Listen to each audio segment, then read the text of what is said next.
Hi, good morning, students.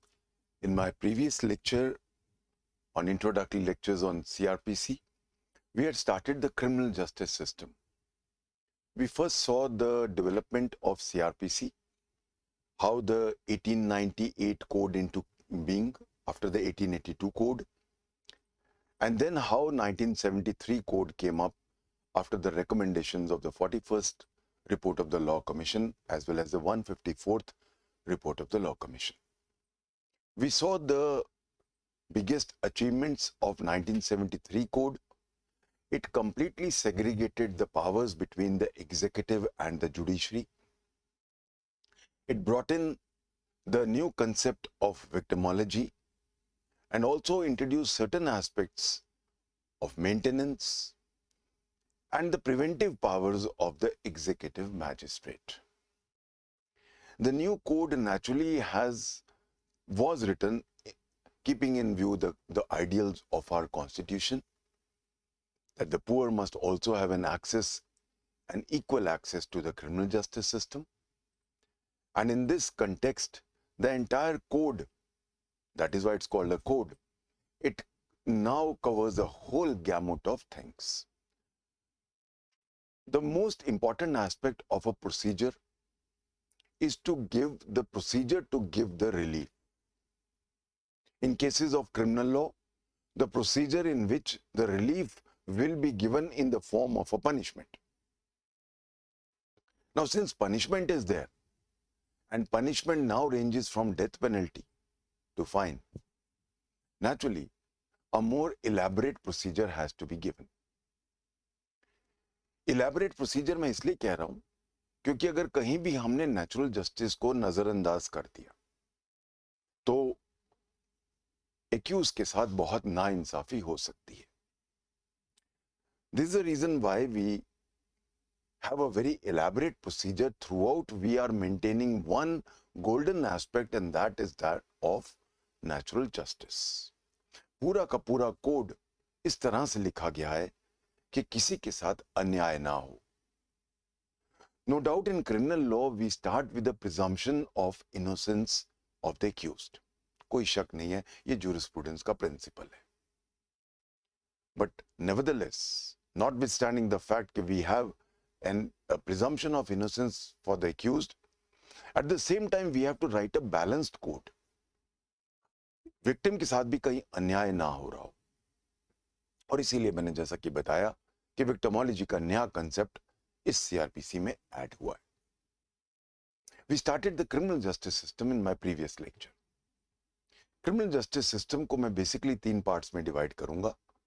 सबसे पहले एक ऐसा एक्ट या ओमिशन आपने किया जो पनिशेबल बाय लॉ है, जो प्रोहिबिटेड बाय लॉ है, और अगर आप वो करते हो तो then it is punishable by law, जिसको हम ऑफेंस का नाम देते हैं.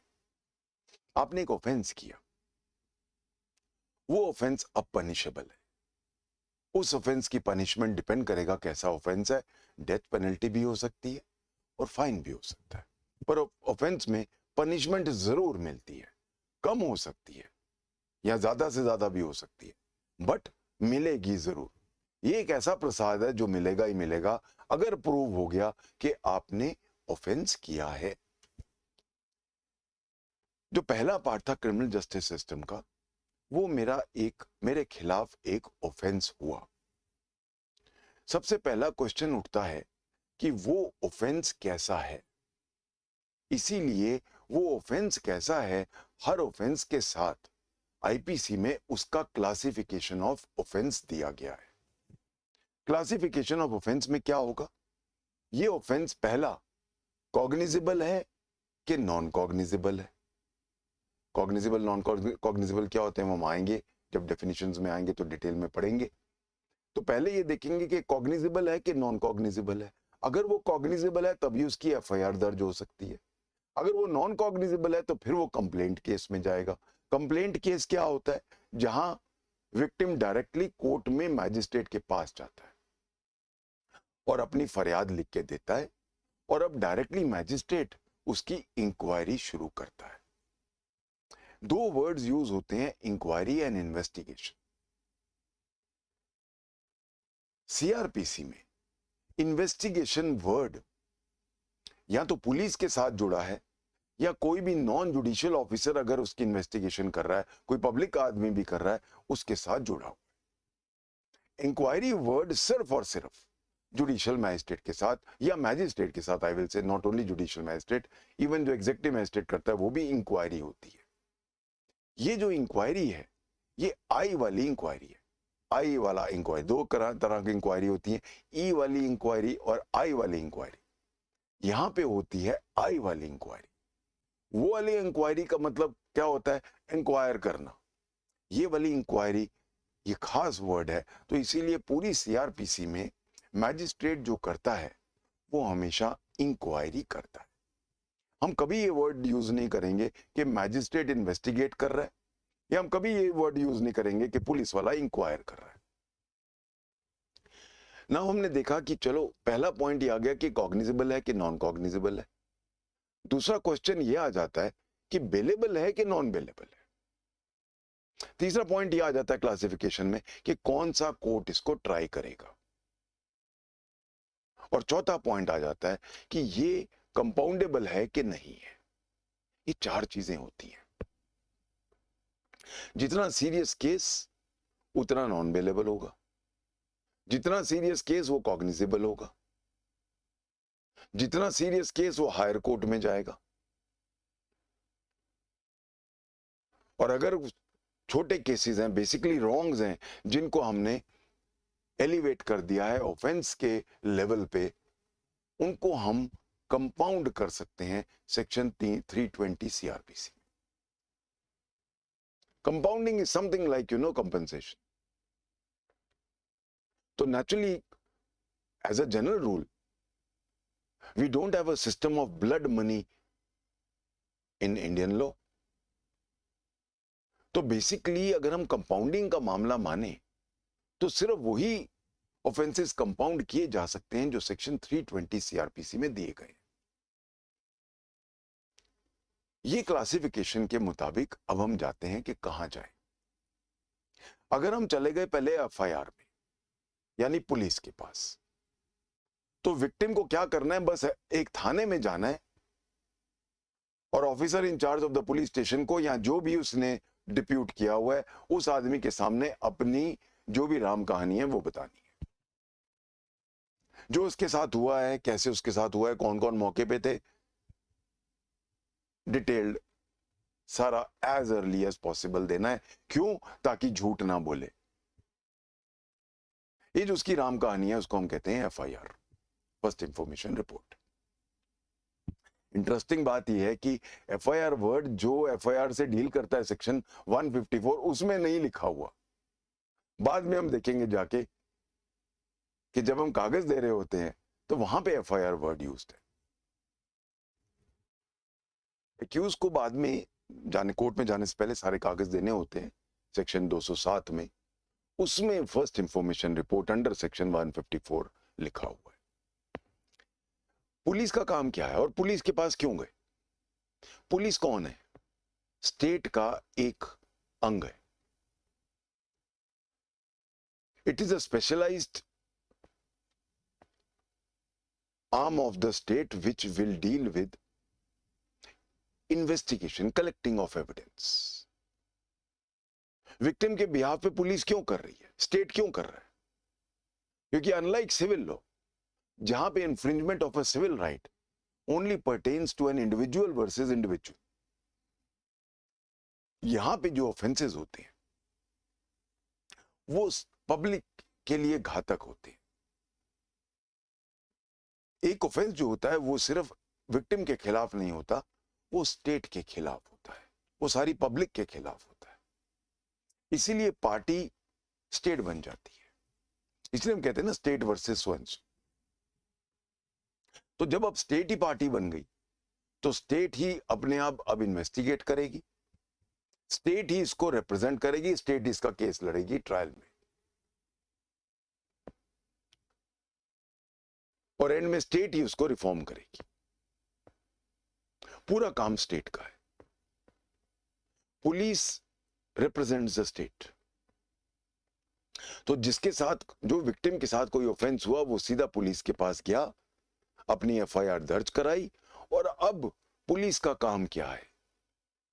इन्वेस्टिगेट करना कि जो उसने एफआईआर लिखवाई है वो सच बोल रहा है कि झूठ बोल रहा है। अगर सच बोल रहा है तो फिर उसके एविडेंसेस इकट्ठे करने हैं। एविडेंसेस इकट्ठे क्यों करने हैं? क्योंकि इस पे ट्रायल चलेगा। सारे एविडेंसेस इकट्ठे करेगा, एविडेंसेस इकट्ठे करने के बाद उसको कोर्ट में डालेगा अपनी टिप्पणी के साथ, अपने ओपिनियन के साथ। उस ओपिनियन को हम कहते हैं फाइनल रिपोर्ट, जो 173 में डालेगा। तो पुलिस का काम शुरू होता है एक एफआईआर दर्ज होने से। अब पुलिस उसको इन्वेस्टिगेट करेगी, यानी कि सारे उस मामले में इन्वेस्टिगेशंस में सारे जितने भी स्टेटमेंट्स लेने हैं, एविडेंसेस लेने हैं, डॉक्यूमेंट्स लेने हैं, वगैरह वगैरह, सारा का सारा जो मसाला है ट्रायल का वो तैयार करेगी। और वो जितना भी उसने एविडेंसेस इकट्ठे किए हैं उसको दिमाग में रख के एक अपना व्यू पॉइंट देगी कि ये लोगों ने ऑफेंस किया है, इनको हम ट्रायल के लिए भेज रहे हैं, इनको हम ट्रायल के लिए भेज रहे हैं। हमारे अपना व्यू ये है। वो हमारा अपना व्यू जो है पुलिस का, उसको मैं 173 की फाइनल रिपोर्ट कहता हूं। फाइनल रिपोर्ट नेचुरली दो तरह की हो सकती है कि एक, ऑफेंस नहीं हुआ, ये यहां इसने ऑफेंस नहीं किया, या बी, ऑफेंस हुआ है और इन लोगों ने ऑफेंस किया है।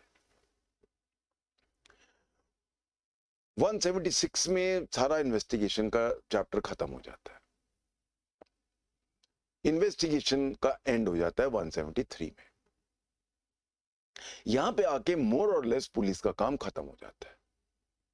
173 में जाके पुलिस ने अपना काम कर दिया। बस एक छोटा सा काम रहता है आईओ का कि जो जो एविडेंसेस वो कह रहा है कि मैंने इकट्ठे किए हैं वो प्रोड्यूस करेगा कोर्ट के सामने जब ट्रायल चलेगा। हमने पिछली बार सारा गैमुट देखा इन्वेस्टिगेशन के अंदर, कौन को क्या क्या करेगा, चाहे वो अरेस्ट है, चाहे वो सर्च है, सीजर है, वो सारे काम करेगा और एंड में आके वो अपना निष्कर्ष देगा 173 में। यहां पे क्रिमिनल जस्टिस सिस्टम का फर्स्ट पार्ट खत्म हो जाता है। अब the ball is now in the second part of the criminal justice system. Second part of the criminal justice system now involves the court. The court. Naturally, जब हम the court की बात कर रहे हैं, the first thing and the first foremost thing we must know is who are the criminal courts in India. The courts, or rather the criminal courts in India, are created by CRPC. So we have the classification of criminal courts in section 6. Section 6 कहता है कि besides the high court, there shall be a session court. Session court में 3 तरह के court होते हैं, हम देखेंगे section 9 में. There shall be a JM1, Judicial Magistrate First Class, जो आप बनोगे, एग्जाम्स दे रहे हो JMIC के, and judicial magistrate of the second class, जो कई स्टेट्स में है। पहले judicial magistrate of third class भी होता था, वो अब डिलीट कर दिया है CRPC ने। और फिर lastly there will be executive magistrates courts. ये हमारे क्रिमिनल कोर्ट्स हैं। नेचुरली इसके अलावा वी आल्सो है, जो बाद में आएंगे जाके देखेंगे, तो मेट्रोज में भी है मेट्रोपॉलिटन मैजिस्ट्रेट्स, सेक्शन 16 में देखेंगे। तो ये हमारी क्लासिफिकेशन ऑफ कोर्ट्स। अब क्वेश्चन उठता है, what are the powers of the court? क्योंकि powers of the court determine करेगा कि कौन सा केस कौन सी कोर्ट में जाएगा, कौन सा कोर्ट सक्षम है उस ऑफेंस को ट्राई करने के लिए। इसका मापदंड क्या होना चाहिए? कॉमन सेंस की अगर हम बात करें, मापदंड क्या होना चाहिए? इसका मापदंड होना चाहिए कि जितना सीरियस ऑफेंस, नेचुरली उसकी उतनी सीरियस सजा, जितनी सीरियस सजा उतना हायर कोर्ट। ये एक बेसिक थंब रूल है। आईपीसी के जो ऑफेंसेस हैं वो चाहे मोस्टली इसी थंब रूल से लिखे गए हैं, बट कोई, जिसको हम कहते हैं ना कि एक फिक्स सिस्टम नहीं है कि जी 10 साल की सजा है तो वो सिर्फ और सिर्फ सेशन में जाएगी, या अगर वो 2 साल की सजा है तो वो सिर्फ JM2 के पास जाएगी। ऐसा कुछ नहीं है। आईपीसी के ऑफेंस की पनिशमेंट लिखी गई है जो उसका इफेक्ट होता है पब्लिक पे, उसको दिमाग में रख के लिखी गई। जहां पे आप सोचो कि एक लाइफ इंप्रिजनमेंट है आईपीसी में, फॉर एग्जांपल 409 की बात करते हैं, criminal breach of trust by a public servant, 409 life imprisonment है, but first class magistrate triable है। क्यों? क्योंकि criminal breach of trust basically दो लोगों के बीच की बात है।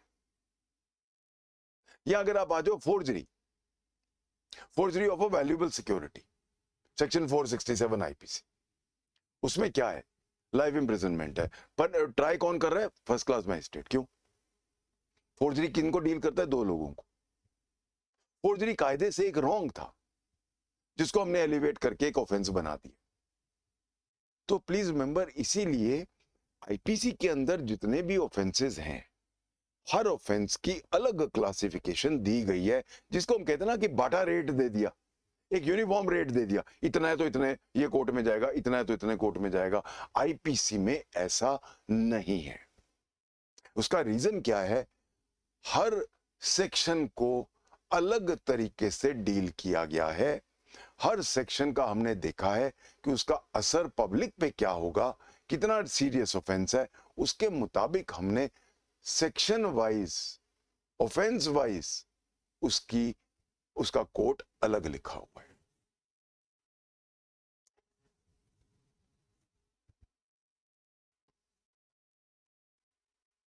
हाउएवर, अगर हम बाकी ऑफेंसेस की बात करें, if we go to the other offenses, other offences में मैं किन की बात करूंगा? Special and local laws. For example, कोई एक एक्ट उठा लो, let's take prevention of corruption act,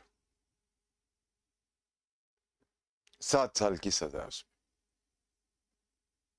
अब मुझे उसमें यह नहीं लिखा कि ये कॉग्निजेबल है, नॉन कॉग्निजेबल है, बेलेबल है, नॉन बेलेबल है,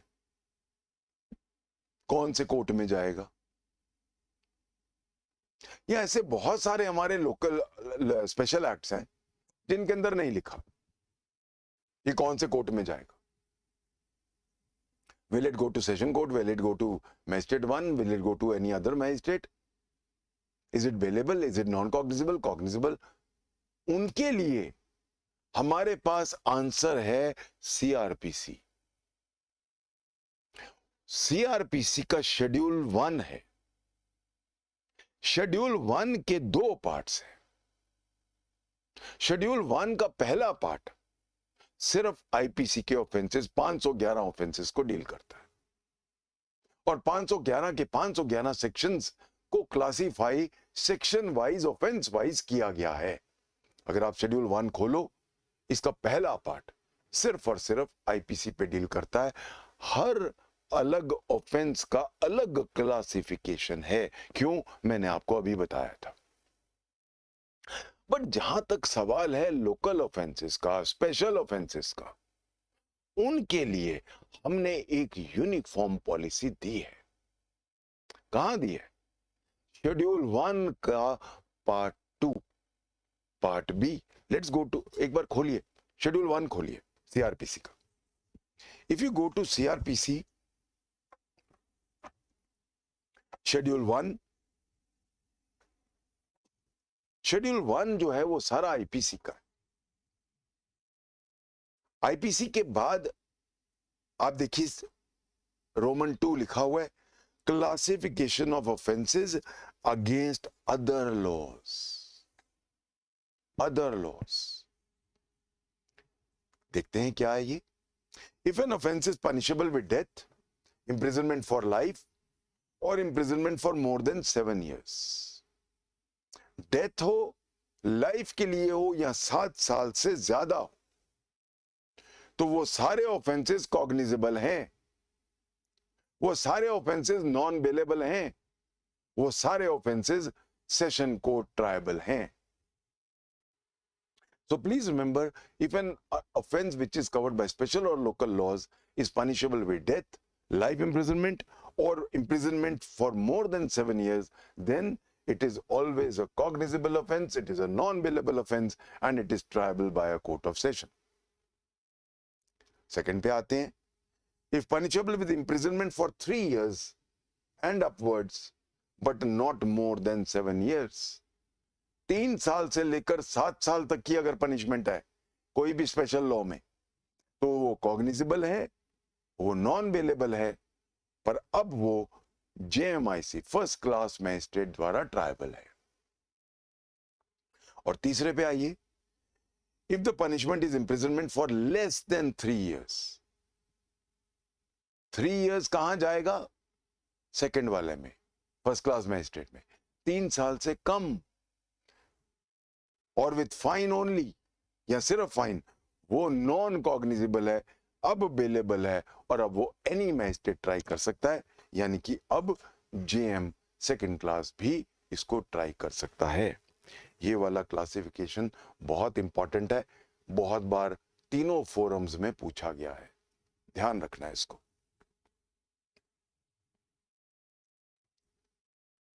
तो जब मैं बात करता हूं क्लासिफिकेशन ऑफ ऑफेंसेस की, हमें यह नहीं पता था कि हम कौन से कोर्ट में जाएंगे. CPC में हमें पता था, CPC में पता था क्योंकि पेक्यूनियरी ज्यूरिसडिक्शन जिस कोर्ट की है वहां जाएंगे. हमारा डिटर्मिनेंट क्या था? एक तो टेरिटरी की तो यहां भी है. सब्जेक्ट मैटर सिविल नेचर का, सेक्शन 9 CPC. यहां पे ऑफेंस होना चाहिए. ऑफेंस क्या है? जो क्लियरली लॉ में लिखा गया है. यहां पे फर्क है. सिविल राइट लिखा नहीं, सारे सिविल राइट्स लिखे नहीं गए, लिखे भी नहीं जा सकते. अब टॉर्ट्स इतने सारे हैं, आप कहां से कैसे लिखोगे? हर टॉर्ट को कैसे एनविसेज कर सकते हो? Civil rights can not be envisaged and written in black and white in a cut and dried form, but offense has to be written in a cut and dried form. Any act or omission made forbidden by law, prohibited by law, तो by law उसको prohibit करना पड़ेगा, and made punishable by law.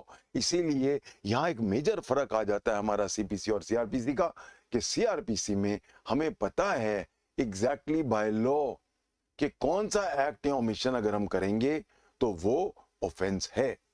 ये तो हमें पता चल गया, चलो वो अब किसी भी लॉ में है, ऑफेंस है.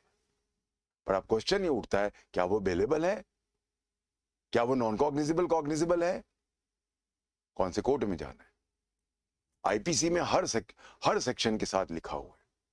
बट बाकी ऑफेंसेस के लिए जो IPC में नहीं फॉल करते हैं, अगर डेथ, लाइफ या 7 साल से ऊपर हैं, तो फिर सेशन कोर्ट है, नॉन बेलेबल है और कॉग्निजिबल है.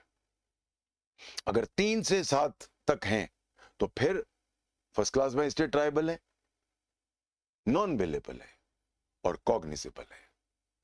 पर अगर 3 से कम है या सिर्फ फाइन है, तो ऐसे मामलों में नॉन कॉग्निजिबल है.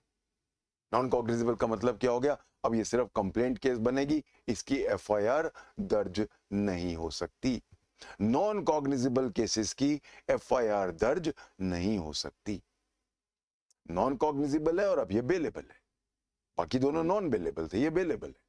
और अब कोई भी मैजिस्ट्रेट इसको ट्राई कर सकता है. I hope I am clear on this very very very important aspect.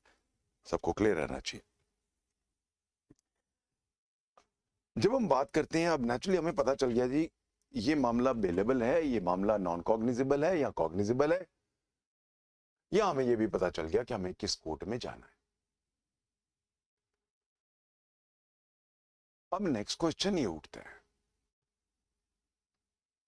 Life imprisonment तो अब लिखा है कि first class magistrate tribal 409 IPC में, 467 IPC में. तो क्या कल को आप जब JMIC बन रहे हो, आप सब जज बन रहे हो, तो are you empowered to give life imprisonment? Power क्या है? तो पावर्स ऑफ द कोर्ट जो हैं वो हमें अब सीआरपीसी बताता है। सेशन कोर्ट की, हाई कोर्ट की पावर है कि कोई भी सजा दे सकता है, कोई भी। सेशन कोर्ट की पावर है कि वो कोई भी सजा दे सकता है, हाउएवर डेथ पेनल्टी को उसको रेटिफाई करना पड़ेगा। जहां तक मैजिस्ट्रेट्स का सवाल है, मैजिस्ट्रेट्स हम जानते हैं कि दो तरह के हैं। एक है हमारा जुडिशियल मैजिस्ट्रेट फर्स्ट क्लास और एक है हमारा judicial magistrate second class. Judicial magistrate first class जब सीनियर हो जाता है तो वो फिर एडिशनल सीजीएम या सीजीएम बन जाता है, पर एडिशनल सीजीएम या सीजीएम भी जुडिशियल मैजिस्ट्रेट फर्स्ट क्लास है। मैं रिपीट कर रहा हूं, एडिशनल सीजीएम या सीजीएम जो आपके सीनियर हो जाते हैं वो उनका नॉमेनक्लेचर भी जुडिशियल मैजिस्ट्रेट फर्स्ट क्लास है, यानी कि उनकी पावर्स जो हैं कायदे से वो जेएम1 की हैं।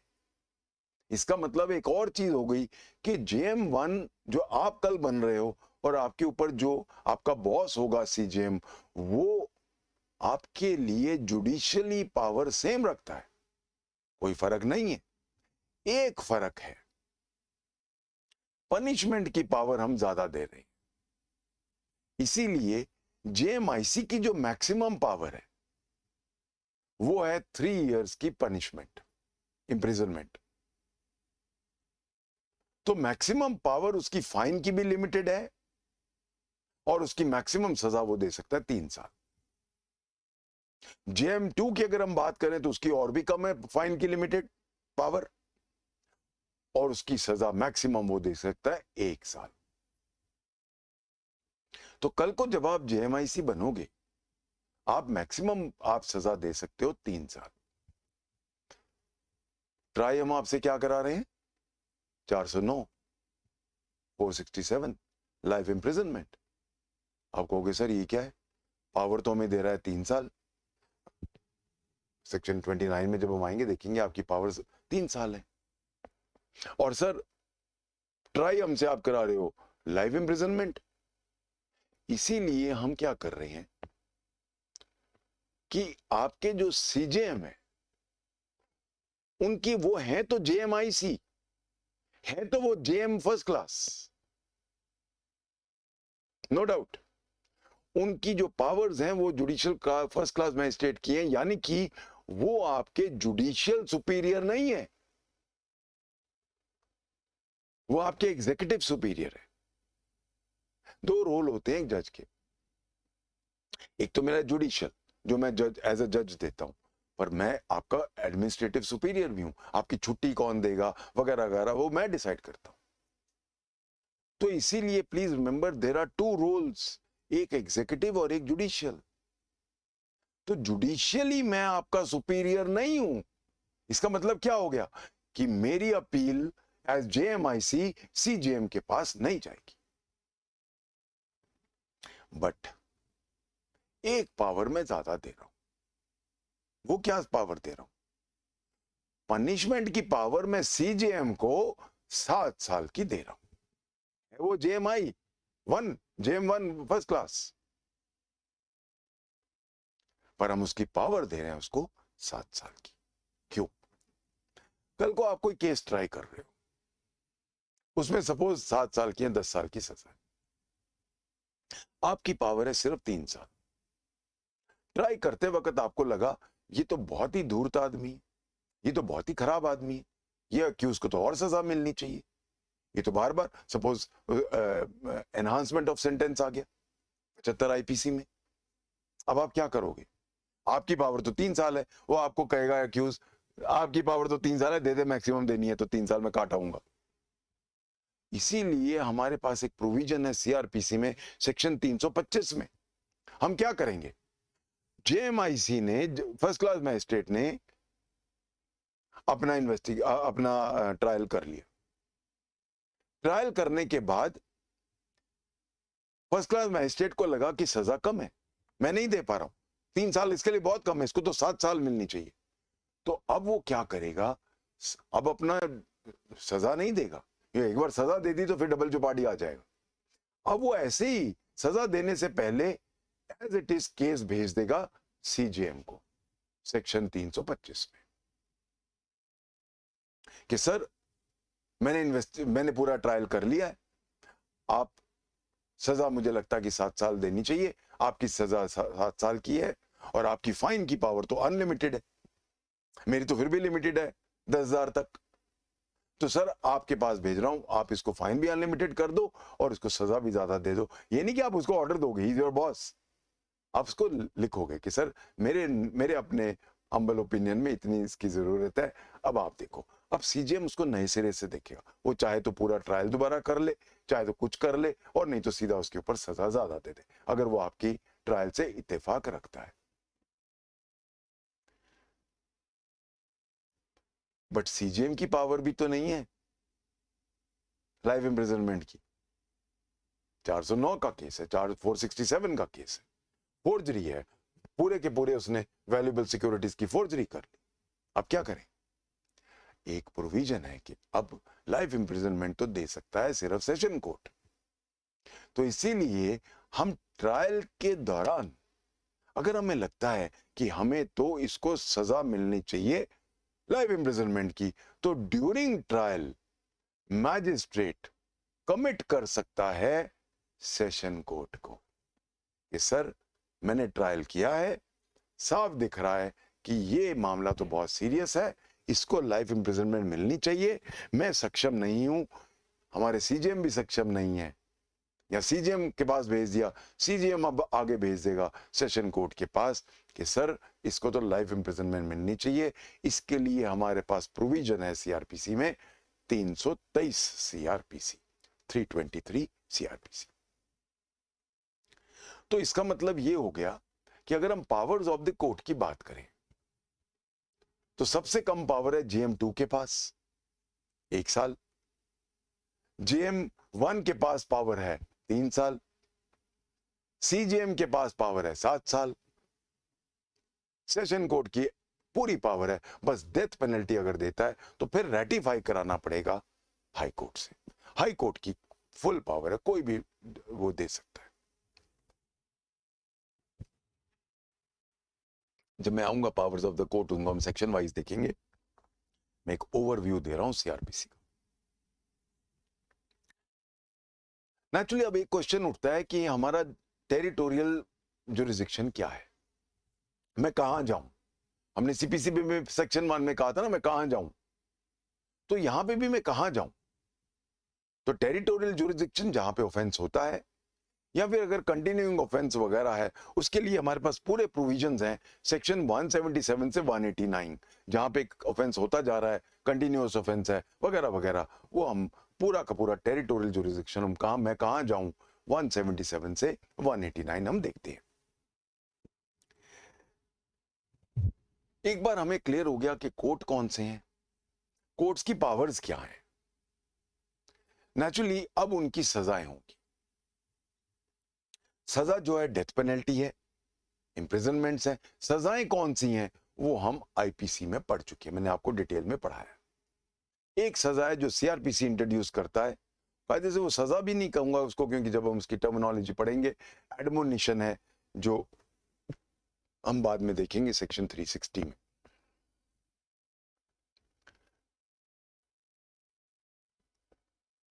एक बार कोर्ट में पहुंच गया, कोर्ट में कब पहुंचा वो? क्रिमिनल जस्टिस सिस्टम के पार्ट 2 में कोर्ट में वो पहुंचा। पहला पॉइंट, एफआईआर के बाद, एफआईआर के बाद पुलिस ने इन्वेस्टिगेट किया, इन्वेस्टिगेट करने के बाद अपनी फाइनल रिपोर्ट दी, और अब मामला चला गया मैजिस्ट्रेट के पास। एक तरीका यह भी है कि आप डायरेक्टली मैजिस्ट्रेट के पास पहुंच गए, कोई नॉन कॉग्निजेबल केस है जिसको हम कंप्लेंट केस कह रहे हैं, या वो डायरेक्टली कॉग्निजेबल केस में मैजिस्ट्रेट के पास पहुंच गया कि सर मैं पुलिस पे एतबार नहीं करता हूं, पुलिस वालों ने मेरी हड्डियां तोड़ी हैं, तो मैं उन्हीं के पास, आप मेरे को वापस भेज रहे हो। तो ऐसे मामलों में वो डायरेक्टली मैजिस्ट्रेट के पास जाता है। तीसरा ये भी तो हो सकता है कि मैजिस्ट्रेट न्यूज़पेपर पढ़े और देखे कि यहां तो रोज गुंडागर्दी हो रही है, रोज न्यूज़पेपर में छप रहा है पुलिस जागो,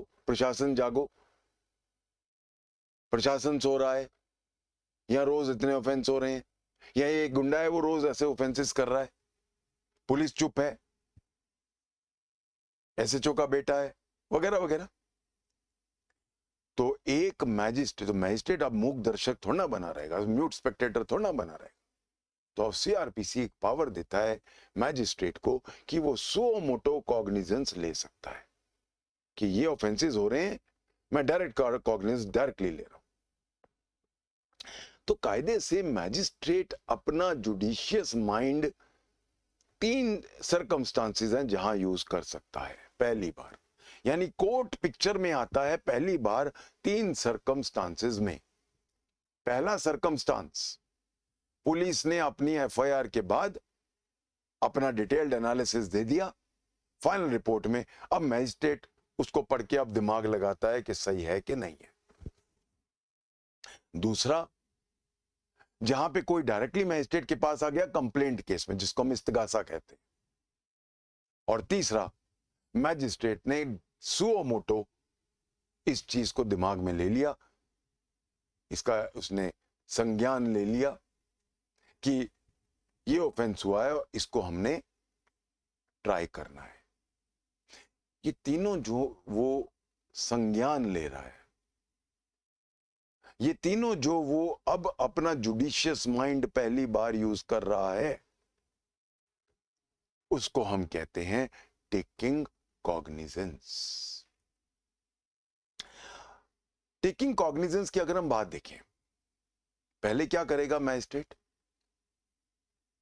जहां पुलिस रिपोर्ट है देखेगा कि सारी डिटेल में पढ़ेगा, केस डायरीज पढ़ेगा, एविडेंसेस देखेगा, 161 के बयान देखेगा, सारी फाइल पढ़ने के बाद वो इस निष्कर्ष पे पहुंचेगा पुलिस सच बोल रही है, पुलिस की मैं सहमत हूं। अगर वो सहमत है तो जो पुलिस ने चार्ज लगाए हैं, अब मैं वर्ड चार्ज नहीं यूज करूंगा, चार्ज वर्ड जो है वो सिर्फ मैजिस्ट्रेट के साथ वर्ड यूज होता है, तो मैं ये कहूंगा जो पुलिस ने एक्यूजेशन लगाए हैं, बिकॉज प्लीज रिमेंबर एक्यूजेशंस पढ़ के अब मैजिस्ट्रेट अपना एक्यूजेशन लगाएगा। जो मैजिस्ट्रेट एक्यूजेशन लगाता है उसको हम कहते हैं चार्ज। चार्ज के ऊपर ही ट्रायल चलता है, इसीलिए चार्ज वर्ड सीआरपीसी में सिर्फ और सिर्फ मैजिस्ट्रेट के साथ जुड़ा है। तो I can't say the police has charged him. See, हम कॉमन पार्लेंस में पुलिस जब एक चार्जशीट डालती है, हम कहते हैं चार्जशीट, वो हमारी पुलिस का वर्ड है, वो सीआरपीसी का वर्ड नहीं है।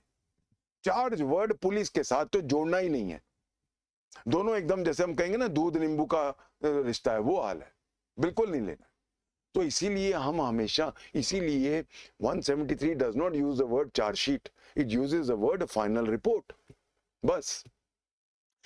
तो पहले विक्टिम ने एक्यूज किया एफआईआर में, पुलिस ने उसके ऊपर इन्वेस्टिगेट किया, सारे एविडेंसेस इकट्ठे किए और एक निष्कर्ष पे पहुंचे, और अब वो फाइनली एक्यूज कर रहे हैं विक्टिम, एक्यूज नंबर 1 2 3 जितने भी हैं।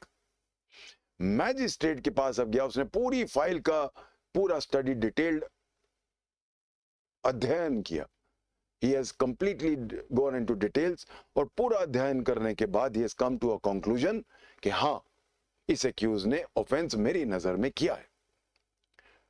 अब जो वो एक्यूज कर रहा है उसको हम कहते हैं चार्ज, वो चार्ज कर रहा है। सो दैट इज, जब वो करेगा, एक्यूज को बुला के कोर्ट में, जब एक्यूज की तैयारी करके आएगा और एक्यूज उसके सामने होगा और वो अब कहेगा mister accuse, I am charging you with so and so offence, do you agree, तब वर्ड हम यूज करते हैं चार्ज। तो चार्ज क्या होता है, जब मैजिस्ट्रेट अपना दिमाग फाइनल कर लेता है कि ये वाला ऑफेंस मुझे लगता है इस ऑफेंस इस एक्यूज ने किया है और इसके ऊपर ट्रायल चलाना जरूरी है,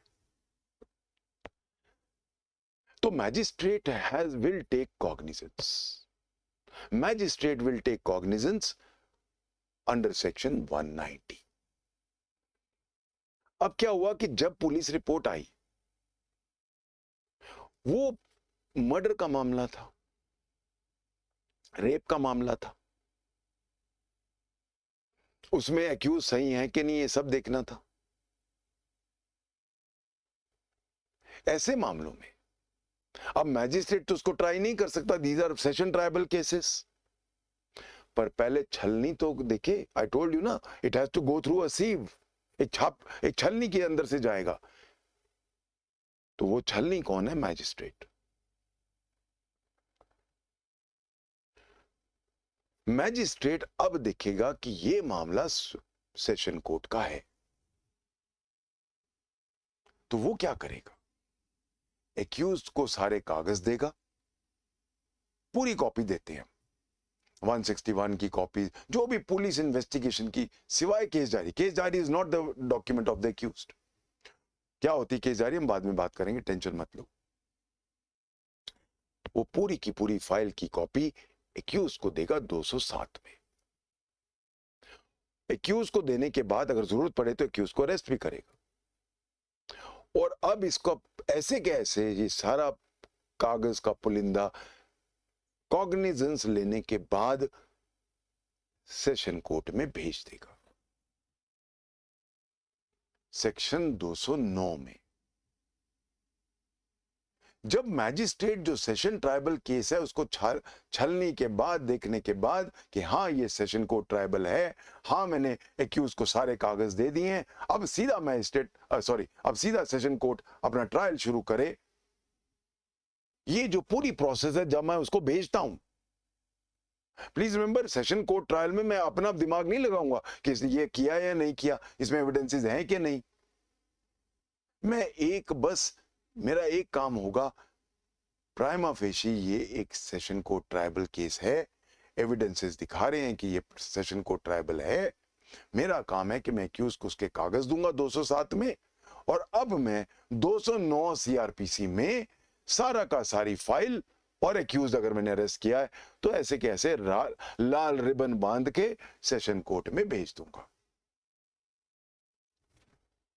ये जो भेजने का प्रोसेस है, इसको सीआरपीसी एक वर्ड देती है। इस प्रोसेस को हम कहते हैं committal process. So what is committal? When a magistrate sends the record to the session court for the purpose of trial is called a committal. तो कमिटल दो तरह का हो गया। एक तो शुरू में जब मैजिस्ट्रेट ने कॉग्निजेंस लिया, कॉग्निजेंस लेने के बाद उसने देखा ये तो सेशन कोर्ट ट्राइबल है, तो उसने कागज दिए एक्यूज को और अब सीधा 209 में भेज दिया। That is before the trial. और एक मैंने आपको बताया था कि वो ट्राई कर रहा है, उसमें पता चला ये तो लाइफ इंप्रिजनमेंट की सजा है, उसके पास वो पावर नहीं है, और अब वो सोचता है कि नहीं मुझे भेज देना चाहिए। या कई बार ऐसा भी हो सकता है मैजिस्ट्रेट एक बहुत ही सीरियस कोई केस कर रहा है, ट्राई कोई भी मामला आ गया फॉर एग्जाम्पल जो बहुत ही चर्चा में हो, कोई भी आ सकता है, हजारों ऐसे केस होते हैं। अभी फार्मर्स वाले इतने चल रहे हैं, I would not like to talk about them क्योंकि अननेसेसरी कंट्रोवर्शियल केसेस हैं ये मामले। सपोज ऐसे कोई बहुत सीरियस मामले जो सबकी नजर में, वो ट्राई होता है। अब सारी नजर उस पे, उन आप हो, कल आप जज बन रहे हो सारे, मुझे पता है मेरे स्टूडेंट सब जज बनेंगे। आप जज नए नए बन, यू नो, नए नए वो क्या कहते हैं, सिर में मुंडाते ही ओले पड़ गए, पहली आपकी पोस्टिंग है, वहां पहुंच गई और यही वाला मामला आ गया, पूरी प्रेस पूरे किसान बैठे हैं आपके वहां, क्या कर रहे हो। तो अब भी आप ट्रायल शुरू करने के बाद आप कह सकते हो सेशन कोर्ट को, सर आप प्लीज ले लो, ये बहुत सीरियस मामला है, so you can commit the case to the session court. So दो तरह के कमिटल्स हैं, एक प्री ट्रायल और एक ट्रायल के दौरान, ड्यूरिंग ट्रायल। एक 209 में जाएगा और एक 325 में चला जाएगा। जहां तक टेकिंग कॉग्निजेंस का सवाल है, जो उसका हेड सेक्शन है वो है 190। अगर हम इसका पैरेलल लें, मैं एग्जैक्ट पैरेलल तो नहीं कह सकता, अगर मैं कहूं, अगर दूर का पैरेलल लूं तो मैं ऑर्डर 10 ऑफ सीपीसी कहूंगा, जहां फर्स्ट हेयरिंग पहली बार होती है और कोर्ट अपना दिमाग अपना पहली बार लगाता है। एज ए जनरल रूल क्या होता है कि कॉग्निजेंस किसी की भी फरियाद पे किया जा सकता है, कोई भी क्रिमिनल जस्टिस सिस्टम शुरू कर सकता है, जरूरी नहीं है कि सिर्फ विक्टिम ही शुरू करे। ये चीज खास ख्याल रखनी है कि क्रिमिनल जस्टिस सिस्टम चाहे एफआईआर हो और चाहे कंप्लेंट हो, कोई भी दर्ज करा सकता है, because it is an offence against the state. तो स्टेट का कोई भी आदमी ये ऑफेंस एफआईआर के रूप में या कंप्लेंट के रूप में दर्ज करा सकता है। जरूरी नहीं है कि सिर्फ विक्टिम ही आए, कई बार विक्टिम मर गया तो अब कौन गाएगा, उसकी जगह पे जो आया वो भी कर सकता है। हाउएवर उसका एक छोटा सा एक एक्सेप्शन है। जब हम आते हैं सेक्शंस 195 से लेकर 199 तक सीआरपीसी में, वहां पे कॉग्निजेंस सिर्फ कुछ लोग ही अगर दर्ज कराएंगे तब कोर्ट लेगा, अदरवाइज इन एक्सेप्शंस को अगर हम छोड़ दें, 195 से लेकर 199 के एक्सेप्शन अगर हम छोड़ दें, कोई भी क्रिमिनल जस्टिस सिस्टम शुरू कर सकता है। हाउएवर कुछ ऑफेंसेस ऐसे हैं जैसे कि मैरिटल ऑफेंसेस वगैरह, डिफेमेशन हो गया, इनमें सिर्फ वही आदमी जो पीड़ित है, जो विक्टिम है, वो या उनसे इमीडिएटली जुड़े हुए लोग, वो ही सिर्फ क्रिमिनल जस्टिस सिस्टम शुरू कर सकते हैं। एक बार मैजिस्ट्रेट ने कॉग्निजेंस ले लिया, तो जैसा कि मैंने बोला मैजिस्ट्रेट के 2 तरह के कॉग्निजेंस हैं, 3 तरह के कॉग्निजेंस। एक तो है कि उसने एफआईआर के ऊपर कॉग्निजेंस ले लिया और कॉग्निजेंस लेने के बाद उसने अब एक्यूज को बुलाया। यह भी हो सकता है कि डायरेक्टली उसके पास कंप्लेंट केस आ गया, उसने 190 में कंप्लेंट को देखा, उसने कॉग्निजेंस ले लिया, कॉग्निजेंस लेने के बाद उसने 200 में बुलाया कंप्लेनेंट को कि तुम अपने सारे इंपॉर्टेंट विटनेसेस ले आओ, मैं उनका बयान ले लेता हूं। फिर लगा कि नहीं, थोड़ी और इन्वेस्टिगेशन की जरूरत है, तो 202 में और इन्वेस्टिगेशन दूसरों से करवा दी, या और इंक्वायरी की जरूरत है तो मैंने खुद भी कर ली, मर्जी। अगर लगा कि कंप्लेंट केस झूठा है तो मैंने डिसमिस कर दिया 203 में। अगर लगा कि सच्चा है तो 204 में हम एक्यूज को पहली बार बुलाते हैं। हम एक्यूज को तंग नहीं करना चाहते अननेसेसरली, जब तक प्राइमा फेशी कुछ मिला नहीं है तब तक हम उसको तंग नहीं करेंगे, इसलिए 204 में हम एक्यूज को बुलाते हैं, कोर्ट में बुलाते हैं। क्यों बुलाते हैं? उस पे चार्ज फ्रेम करने के लिए। जो हमने सोचा है कि हाँ ये ऑफेंस हमें तो लगता है कि इसने किया है, वो अब हम उसको पूछना चाहते हैं कि तुमने, मेरी नजर में तुमने ये ऑफेंस किया है, क्या तुम मानते हो तुमने ये ऑफेंस किया है? इसको हम कहते हैं फ्रेमिंग ऑफ चार्ज। तो मैं एक्यूज को क्यों बुलाता हूं 204 में? चार्ज फ्रेम करने के लिए। What is framing of charge? कि मैं सारे एविडेंसेस, चाहे जो इंक्वायरी में कंप्लेंट केस में देख चुका हूं या जो पुलिस के इन्वेस्टिगेशन के देख चुका हूं, मैं इस निष्कर्ष पे पहुंचा हूं कि तुमने ये ऑफेंसेस किए हैं, क्या तुम इसको एक्सेप्ट करते हो? मेरी नजर में तो तुमने किया है। इसको हम कहते हैं फ्रेमिंग ऑफ चार्ज। अब एक्यूज आ गया, फ्रेमिंग ऑफ चार्ज से पहले उसने कहा सर मुझे गलत फंसाया जा रहा है, और उसने क्लियरली दिखा दिया कि इस वेक्सेशियस प्रोसीडिंग, सिर्फ उसको मेलाइन करने के लिए, तंग करने के लिए ये प्रोसीडिंग की गई। तो क्या अब मैं वेट करूं ट्रायल की? पूरा ट्रायल होगा तब जाके छूटोगे, 5 साल वो बेचारा पिसता रहेगा? क्या ये न्याय के is it as per justice? इसीलिए एक प्रोविजन है हमारे पास सीआरपीसी में डिस्चार्ज का। तो डिस्चार्ज मैं कब कर सकता हूं? 190 में, जब मैं कॉग्निजेंस ले रहा हूं, मैंने कहा नहीं इसने तो कुछ नहीं किया, डिस्चार्ज। अब मैं इसको एक्विट नहीं कहूंगा, तो एक वर्ड हमने यूज देखना है, डिस्चार्ज और एक्विट 2 अलग वर्ड है। डिस्चार्ज कब होगा? जब मैंने अभी ट्रायल शुरू नहीं किया, प्राइमा फेशी मुझे नजर आ रहा है कि ये ऑफेंस नहीं है, नहीं हुआ, इसलिए मैं इसको छोड़ता हूं। हाँ, कल को अगर मेरे पास नया कुछ आ गया तो मैं बुला लूंगा वापस, डबल चौपाटी नहीं लगेगा। मेरे पास अभी एविडेंसेस नहीं दिख रहे, मुझे पर्याप्त एविडेंसेस नहीं दिख रहे, मैं छोड़ रहा हूं। तो कायदे से मैजिस्ट्रेट का रोल 2 पार्ट्स में डिवाइड हो गया। एक पार्ट जहां कॉग्निजेंस से लेकर फ्रेमिंग ऑफ चार्ज तक, और एक हो गया फ्रेमिंग ऑफ चार्ज के बाद। जब मेरे पास एक्यूज आ गया जिसको मैंने समन किया था 204 में, मैंने बोला भाई तेरे खिलाफ मैंने ये केसेस मेरे दिमाग में आ रहे हैं, मैंने सारा एविडेंसेस देखे हैं, इंक्वायरी में तो मैंने खुद देखा है और पुलिस रिपोर्ट में भी जो है, मैं बिल्कुल इत्तेफाक रखता हूं, मैं तेरे ऊपर ये चार्ज लगाता हूं, तुम क्या कहते हो, तुम एक्सेप्ट करते हो ये चार्ज? वो कहता है नो सर, आई डोंट। क्या चाहते हो? सर मैं एक ट्रायल चाहता हूं, मैं एक ट्रायल चाहता हूं। यहां से शुरू होता है ट्रायल, यहां से ट्रायल शुरू। नाउ ट्रायल में अब ट्रायल किस चीज पे होगा? वो जो चार्ज मैंने लगाए हैं, मैं मतलब मैजिस्ट्रेट, जो चार्ज मैजिस्ट्रेट ने लगाए हैं, अब जिसके बारे में वो कन्विंस्ड है कि इसने ऑफेंस किया है, तभी तो चार्ज लगा रहा है।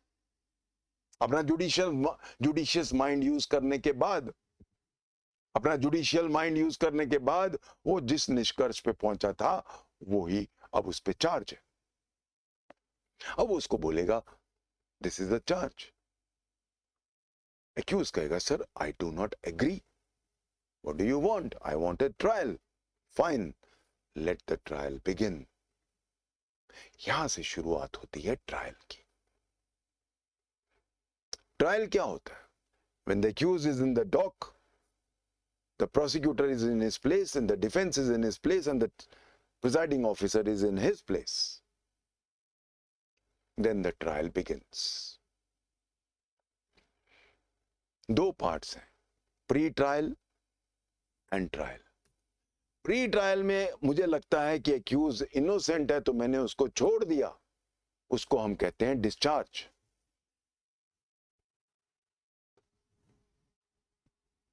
चार्ज लगा दिया एक बार मैंने,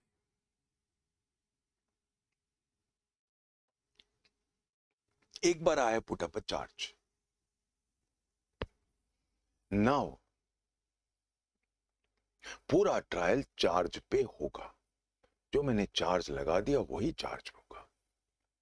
नाउ प्लीज रिमेंबर, चार्ज मैं हटा नहीं सकता हूं, अनलाइक सीपीसी जहां इश्यूज में हमने देखा था, मैंने तब भी आपको कहा था इश्यूज फ्रेम करते वक्त कि आप कभी भी चार्ज हटा, इश्यूज को चेंज कर सकते हो, यहां भी ऑल्टर कर सकते हो, हटा नहीं सकते हो। तो एक बार आपने चार्ज लगा दिया और ट्रायल शुरू हो गया, तो एक ही अंजाम है, अब या तो चार्ज प्रूव हो जाएगा या चार्ज डिसप्रूव हो जाएगा। अगर चार्ज प्रूव हो गया तो हम कहेंगे वो अब क्या हो गया, कन्विक्शन। और अगर चार्ज प्रूव नहीं हुआ, एक्यूज ने प्रूव कर दिया कि झूठी मनगढ़ंत कहानियां थी, एक्विटल। अब आया acquittal. Discharge pre trial, acquittal post trial. ये फर्क है डिस्चार्ज का और एक्विटल का। जब हम ट्रायल की बात करते हैं, ट्रायल जो होता है वो अलग अलग कोर्ट्स का है। पहला कोर्ट हो गया हमारा सेशन कोर्ट। हाई कोर्ट की जो ट्रायल की पावर है वो सेल्फ एक्वायर्ड है। अगर वो कोई नीचे से केस उठा ले हाई कोर्ट और उसको ट्राई करे, वो ट्राई करता है। हम डायरेक्टली कोर्ट में, हाई कोर्ट में नहीं जा सकते हैं, नहीं नहीं सर जज साहब हमें सिर्फ आप पे विश्वास है, मर्डर केस आप ही करो, ऐसा नहीं है। हम जाएंगे सेशन में। तो सेशन ट्रायल पहला हो गया, चैप्टर 18 में आ जाता है। उसके बाद आ जाता है मैजिस्ट्रेट ट्रायल। मैजिस्ट्रेट के ट्रायल को मैं 3 पार्ट्स में डिवाइड करूंगा। Warrant case trial, summons case trial and summary trial. Warrant cases क्या होते हैं? जिनकी सजा, जिन ऑफेंसेस की सजा 2 साल से ऊपर है, उनको हम कहते हैं वारंट केसेस। समन केसेस कौन से हो गए? जिनकी सजा 2 साल से कम है।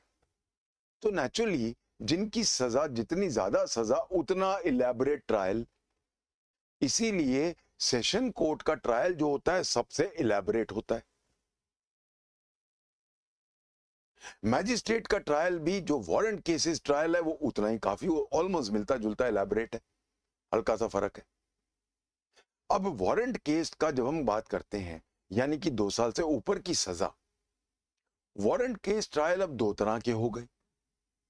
एक वो जो एफआईआर के थ्रू आए, जहां पे एफआईआर दर्ज हुई थी, और एक वो जो मैजिस्ट्रेट ने कंप्लेंट के रूप में लिया या सुओ मोटो कॉग्निजेंस लिया।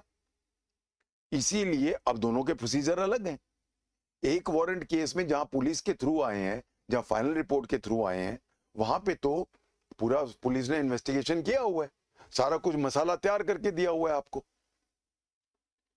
यहां पे कंप्लेंट केस में आपने ही शुरू किया, आपने ही पहली बार कंप्लेनेंट को बुला के उसका पहले बयान लिया था सेक्शन 200 में, या आपने बाद में इन्वेस्टिगेट कराया था 202 में।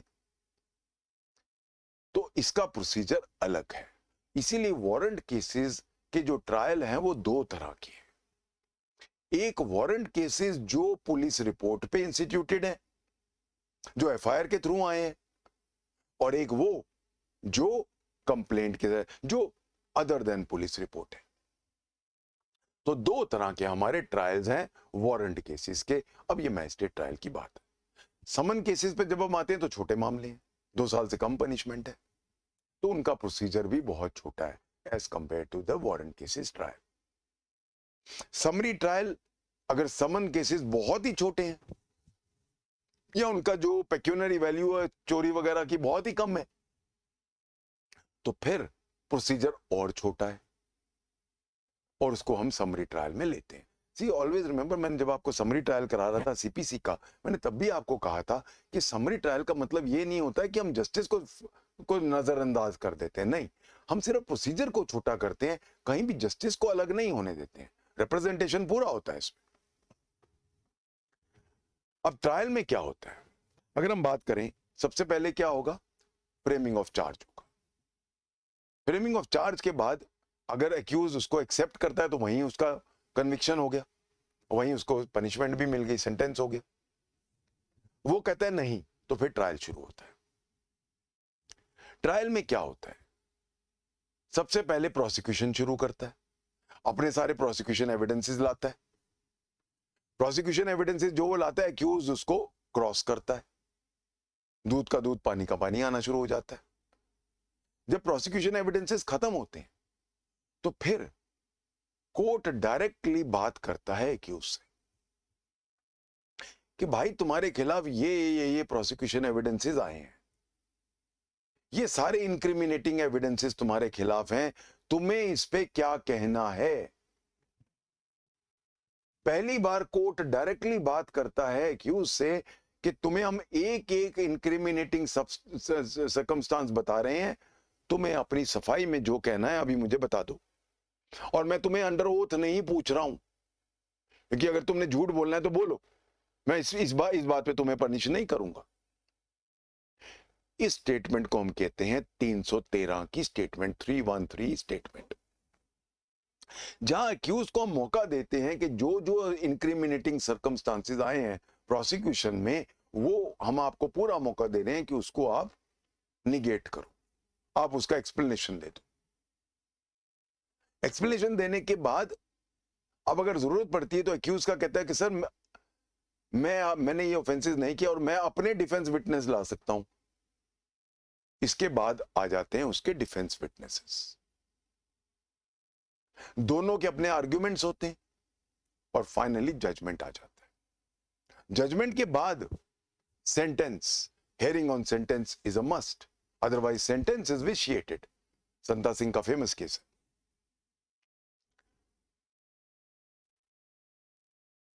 ट्रायल के दौरान एविडेंस कैसे लिया जाएगा, यहां पे दो लॉ इकट्ठे चलते हैं।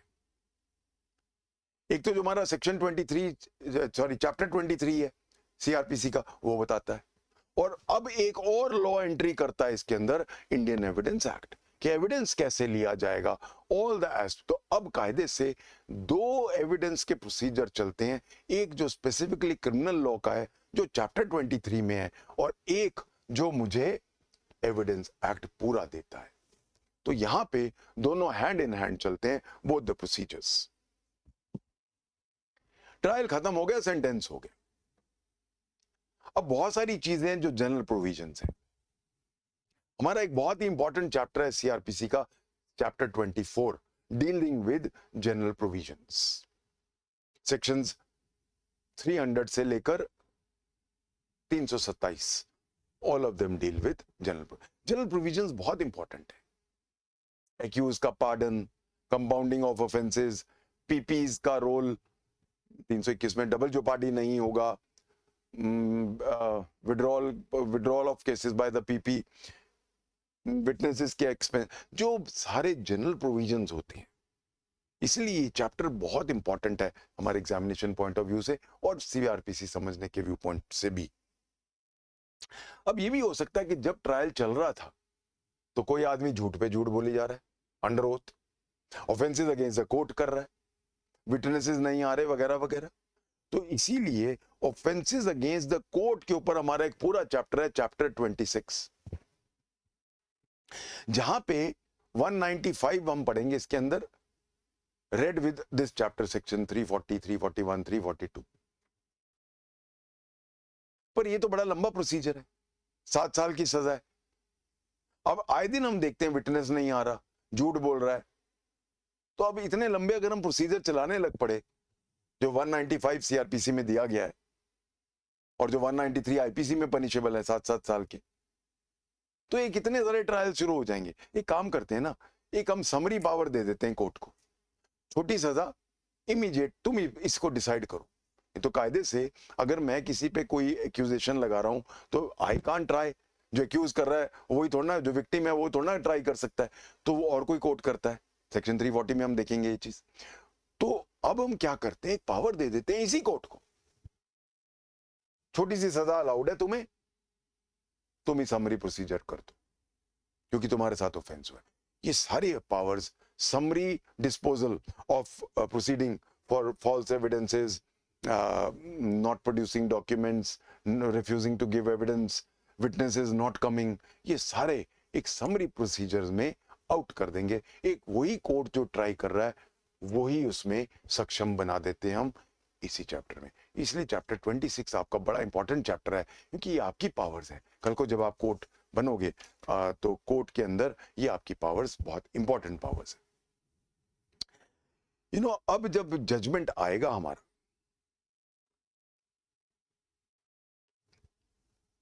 Judgement is in now chapter 27। Judgement में सारी चीजें आएंगी, प्रोनाउंसमेंट इन ओपन कोर्ट। एक चीज जो अंदर आएगी पहली बार, जो अब विक्टिमोलॉजी आती है, कंपनसेशन, सेक्शन 357, 357 एबीसी। उसके बाद आ जाता है हमारा सेंटेंस। सेंटेंस में अगर वो डेथ पेनल्टी है तो उसको हमने रेटिफाई कराना है हाई कोर्ट से। It has to be confirmed by the high court in chapter 28। यहां आके हमारा ट्रायल खत्म। कोई भी जस्टिस सिस्टम का इंटीग्रल पार्ट होता है अपील, और अपील्स का हमारे पास एक बहुत बड़ा एक यहां पे पूरा चैप्टर है, चैप्टर 29। अपील 3 तरह की हो सकती है। अपील पहली बात तो किसकी है और किसकी नहीं है, किन चीजों की अपील नहीं है। अब अपील किस चीज की होगी, appeal against conviction, appeal against inadequacy of sentence, appeal against acquittal. ये मोटी मोटी तीन हो गई अपील।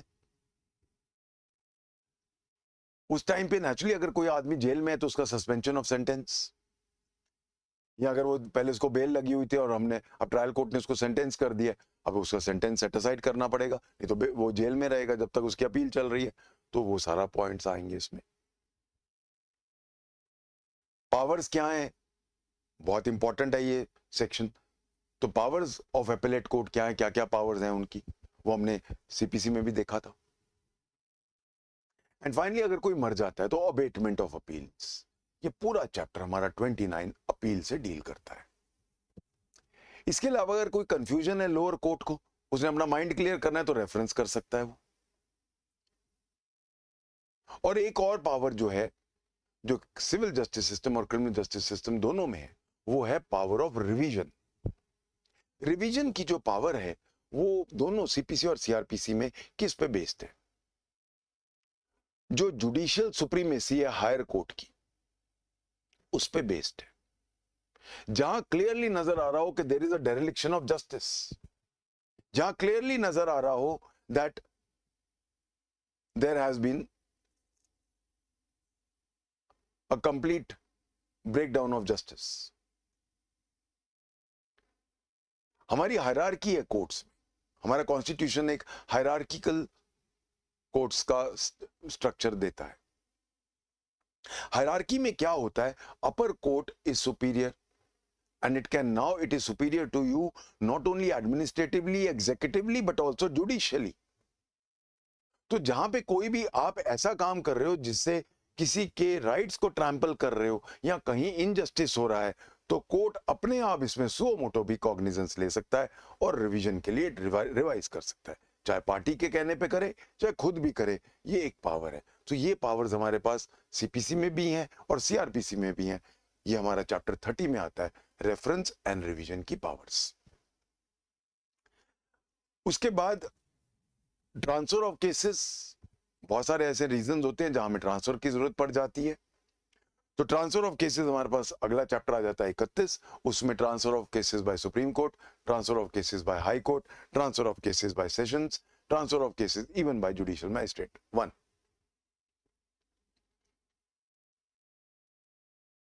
अब यहां पे आके हमारा क्रिमिनल जस्टिस सिस्टम ऑलमोस्ट खत्म हो रहा है। सेकेंड पार्ट, एक बार हमने सेंटेंस दे दिया और वो कंफर्म हो गया, अब उसको एग्जीक्यूट करना है। तो execution of sentence, execution of order, order 21, section 47 CPC, यहां पे हमारे पास पूरा चैप्टर है। छोटा है, वहां तो एग्जीक्यूशन बहुत तरह का है, 106 रूल है 21 ऑर्डर में। यहां पे छोटा सा सेक्शन, ये छोटा सा चैप्टर है, क्योंकि इसमें क्या डेथ पेनल्टी देनी है, फांसी पे चढ़ाना है। यही हम पढ़ेंगे कि डेथ बाय हैंगिंग होगा, या इंप्रिजनमेंट करनी है, या फाइन करना है, यही तो पनिशमेंट है। अब अगर फाइन नहीं दे रहा है तो फिर क्या क्या तरीके हो सकते हैं, 421 वगैरह वो हम देखेंगे। इसके साथ अब कुछ ऐसी चीजें हैं जो जो साथ साथ चलती हैं, जो हमारी सप्लीमेंटल मैटर्स होते हैं। बेल, बेल एक बहुत इंपॉर्टेंट चीज है। किसी को भी जेल में रखना is an infringement of his Article 21, my right to life and liberty. Unless due process of law हो तब। तो बेल देनी है या नहीं देनी, तो देखेंगे बेलेबल ऑफेंस है सेक्शन 436, बेल मिलनी मिलनी है, उसका right. 437 non bailable cases, 438 anticipatory अगर देनी है, 439 हाई कोर्ट और सेशन कोर्ट की पावर्स हैं बेल की। तो सारा bail, bail is a very important, और पूरा चैप्टर है हमारे पास 33। उसका रीजन क्या है कि बेल मेरे बेसिक फंडामेंटल राइट से जुड़ा हुआ है। जैसे कि कृष्णा अय्यर सर ने कहा था, bail and not jail should be the basic guiding principle. अगर हम और देखें जो सप्लीमेंटल प्रोसीडिंग्स हो सकती हैं, वो हो सकता है डिस्पोजल ऑफ प्रॉपर्टी। मैंने आपने प्रॉपर्टी आपने मेरी जब्त कर ली, अब ड्यूरिंग ट्रायल मुझे चाहिए या आफ्टर ट्रायल खत्म हो गया ट्रायल चाहिए, ये सारा डिस्पोजल ऑफ प्रॉपर्टी का पूरा चैप्टर है हमारे पास, चैप्टर 34। अगर कोई अनसाउंड आदमी है, उसका ट्रायल है, उसके लिए अलग एक चैप्टर है हमारे पास, चैप्टर 25।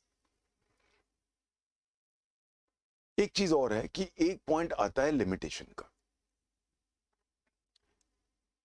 अगर ऑफेंस छोटा है, यानी कि एक ऑफेंस जो है 1 साल 2 साल या 3 साल तक के लिए पनिशेबल है, तो सिर्फ लिमिटेशन से हिट होता है।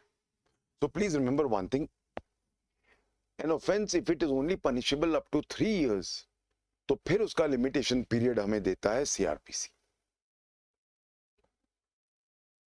अगर 3 साल से ज्यादा है ऑफेंस पनिशेबल, फिर कोई लिमिटेशन पीरियड नहीं है। अपील का लिमिटेशन पीरियड सीआरपीसी में नहीं दिया हुआ। अपील का लिमिटेशन पीरियड, अपील कितने दिनों में डालोगे, ये हमें लिमिटेशन पीरियड, लिमिटेशन एक्ट देता है। So when I go to the limitation act 1963, वहां हमें शेड्यूल में हमें पता चलता है कि अपील ऑफ क्रिमिनल केसेस में कितना हमें टाइम मिलता है। फाइनली जो लास्ट पार्ट है सीआरपीसी का, वो मिसलेनियस। जैसे कि हम सीआरपीसी में, सीपीसी में भी पढ़ चुके हैं, पूरा मिसलेनियस उसी तरह का है। मिसलेनियस में नेचुरली हाई कोर्ट ट्रायल कब करेगा, सेक्शन 474 में आ जाएंगे हम, या फिर फॉर्म्स कौन से होंगे, मोस्ट इंपॉर्टेंट जो उसमें एक सेक्शन है, या फिर अगर कोई केस आर्मी भी ट्रायबल है, कोर्ट मार्शल भी हो सकता है और आप भी कर सकते हो, कौन करेगा, ये सारी चीजें मिसलेनियस में आ जाती हैं। जो सबसे इंपॉर्टेंट उसमें सेक्शन है वो है सेक्शन 482 एंड 479 एंड 480। ये तीन सेक्शन बड़े इंपॉर्टेंट है। क्यों? कॉन्डक्ट ऑफ जजेस 479 एंड 480 और inherent power of a high court. सिर्फ क्रिमिनल लॉ में इनहेरेंट पावर हम हाई कोर्ट को दे रहे हैं। क्यों? सारे ऑफेंसेस कट एंड ड्राइड हैं और दिमाग लगाने की जरूरत नहीं है, सब कुछ लॉ ने हमें क्लियर किया हुआ है, अनलाइक सीपीसी जहां सिविल राइट्स क्लियर नहीं होते हैं। That is the reason why वहां पे इनहेरेंट पावर हर कोर्ट में थी सीपीसी में, बट यहां पे इनहेरेंट पावर सिर्फ और सिर्फ हाई कोर्ट के पास है 482 में। तो जो चीज लिखी नहीं हुई, जहां रेमेडी नहीं है, वहां हम इनहेरेंट पावर इन्वोक कर सकते हैं हाई कोर्ट का अंडर सेक्शन 482। हमारे दो शेड्यूल हैं। पहला शेड्यूल हमें क्लासिफिकेशन ऑफ ऑफेंस देता है, हमने पहले ही डिस्कस किया था। शेड्यूल 1 के दो पार्ट्स हैं, पहला आईपीसी और दूसरा other special and local laws. जो शेड्यूल 2 है उसके अंदर फॉर्म्स हैं सारे, तो सारे फॉर्म्स इंडिया में यूनिफॉर्मिटी होनी चाहिए, अरेस्ट वारंट कैसा होगा वगैरह वगैरह, सारे टाइप के फॉर्म्स दिए गए हैं शेड्यूल 2 में। In a nutshell, this was the entire overview of CRPC. In these 3 lectures, I hope you have been able to make a bird's eye view. कई लोगों को CRPC बहुत मुश्किल लगती है, I hope इतनी मुश्किल नहीं लग रही होगी. It's an interesting subject. We'll enjoy this whole journey of CRPC. Tomorrow I'll be starting with section 1. And now first we go to the definition clauses, which are very, very important to understand whenever we start any law. Thank you. God bless.